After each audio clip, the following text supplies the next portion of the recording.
জন্যই তো ডাউনলোড করব। কি অবস্থা, যুব সমাজ কি নিয়ে আলোচনা ও হচ্ছে? হুজুর, ওই শাকিব খানের নতুন একটা ছবি বেরোইছে, তা ওটা নিয়ে একটু আলোচনা করতেছিলাম। হুজুর, শাকিব খান আমাদের খুব প্রিয় নায়ক, তার কোনো ছবি বেরোলে আমরা মিস করি না দেখতে। আমারও একটা পছন্দ নায়ক আছে, ছোটবেলা থেকে তার সিনেমা দেখতে দেখতে আমি বড় হয়েছি। তাহলে হুজুর মাঝে মধ্যে সিনেমা দেখে, এ তো সভাপতি বাইরে জানাতে হবে, না জানালে হবে না। হুজুর যখন সিনেমা দেখে তাহলে তো আরো অনেক কিছু দেখে।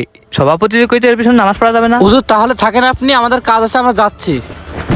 আপনি হচ্ছেন আমাদের মসজিদের ইমাম, আর ইমাম অর্থ হচ্ছেন নেতা।